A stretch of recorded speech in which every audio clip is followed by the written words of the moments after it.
As much as this book screams average, it surely has to win best cover, right?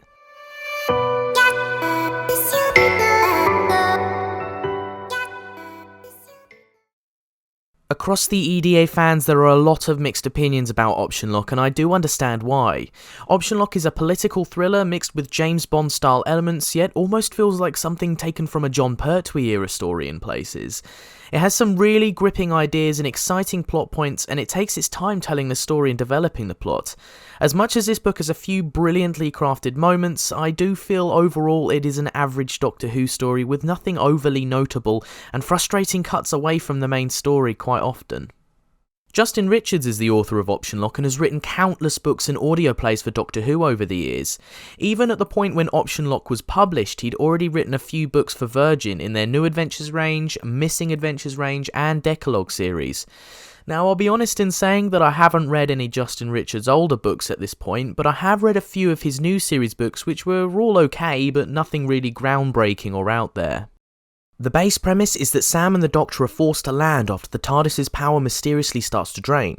Yeah, that old chestnut. They happen across an old country house with creepy looking paintings, gargoyles everywhere, an ominous looking stone on display, and the underlying threat that a cult might be lurking in the area.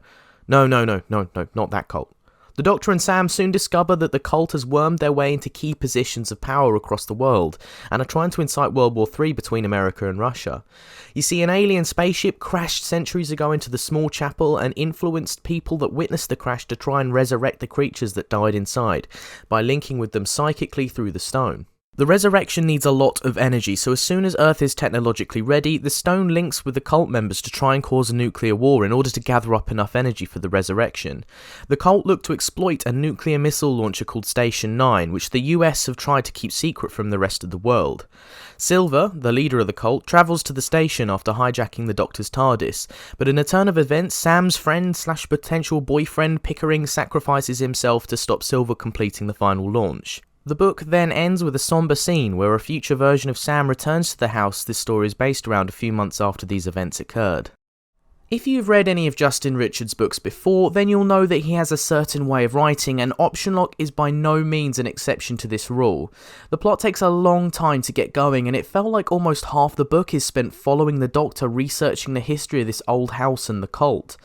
The book then switches between the Doctor and Sam and the inner politics of what's happening in America and Russia to cause World War III, which would have been a really good idea if both sides of the story were interesting, but the politics side, in my opinion, was really dull, and all I wanted to do was get back to what Sam and the Doctor were doing. I feel like if the book was less focused on what was happening in the Oval Office and the politics, and more focused on the main driving force behind the story itself, this book would have been a lot better. The Doctor and Sam stay at Silver's house, and he was quite obviously the villain from the start, even though it's supposed to be this big reveal. Come to think of it, Richard seems to write all of his characters in this book a bit weird. For example, Sam gets to know a guy called Pickering, one of the soldiers that's visiting, and her eyes quickly wander away from the Doctor and towards him, if you catch my drift. To be honest, I really didn't buy this chemistry at all, as it felt forced and simply wasn't believable. There was also a really weird scene where Sam's t-shirt gets wet in front of the Doctor, which honestly made for incredibly uncomfortable reading, and it doesn't seem to serve any purpose whatsoever to the story or their character arcs at all. Generally, the characters read a bit strange, but the Doctor was actually written surprisingly well, and I loved reading the little character moments he had throughout. For example, the Doctor was doing a lot of research in the library, and he started to become obsessed with it, and Sam wasn't too keen on this. This was how Sam found them when she came in 2 hours later.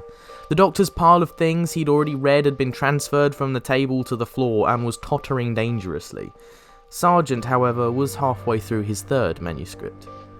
"Can I help?" Sam asked after they both ignored her for a full minute. Neither looked up, but the Doctor said, "Catch that, will you?" Sam looked round, wondering what he was referring to, and was just in time to see a pile of books and papers by the Doctor's chair topple into an untidy heap on the floor. The Doctor looked up at last, glaring at Sam in annoyance. "Sorry," she said before she could stop herself. "Actually," she said quickly, "I'm not sorry. Now what are you doing?" Small, simple scenes like this really go a long way as they develop the Eighth Doctor's character and give a bit more lightheartedness to a story that has a lot going on and a lot to follow. Another scene that really stood out was when the Doctor was reminiscing about when he saw Pythagoras discovering how maths and harmonics were linked. I would read this section out, but it's 2 pages long, so I'll let you discover that gem if you decide to read the book. There were some other really intriguing parts that also shined through this book. The Doctor discovered that the man who painted those really creepy paintings in the house actually killed himself because he went mad after painting them, and the scene when he discovered why he went mad was brilliant. Coulter understood perspective probably better than either of you, and he realised something was wrong, though he couldn't tell what. It isn't that any particular view is at fault, but they are at odds with each other. It wasn't perspective in his paintings that was wrong, it was the real world. He found that wherever he painted it from, that clump of trees always looked exactly the same to him, and he knew it was wrong, that it was impossible. And it drove him mad, Sam observed quietly. Eventually, yes. The Doctor leapt to his feet. It's a psychic barrier, makes you feel ill if you come too close. Probably designed to keep out inquisitive locals and suicidal painters. Feeling better yet? He didn't wait for an answer, but started to run up the hill. I love this idea and was honestly captivated by this scene. It felt fresh, original, and genuinely clever. This was one of the few mysteries the plot produced to begin with and solved one by one, with each resolve feeling satisfying and a joy to read. As well as these mysteries, I think this book offers an interesting twist on the classic aliens crashing to Earth story we've seen a lot of different TV shows, books, and various other forms of media do to death. This seemed to be ruined, however, with the insistence on cutting to the President making decisions on what to do with World War III, bringing me away from the story for no apparent reason. To summarise, this book takes its time to tell the story, which is definitely rewarding when discovering the answers to the questions that the book poses, but if it had cut out all the politics section, it definitely would have had a higher rating in my opinion. Option Lock is worth a read, but is a skippable book if you're looking for an EDA story arc or want to read something groundbreaking or experimental. Overall, I'm gonna give this book a 6 out of 10. It has some good elements, but I feel it's quite average and nothing really special. Okay, so that concludes today's review. I hope you all enjoyed the video. Please let me know what you think of this book. I was kind of mixed opinions on it when I first read it, and then I kind of thought about it, let it sink in, and was able to write the review. So yeah, just comment down below what your thoughts are, and I hope you have a fantastic day. Thank you very much.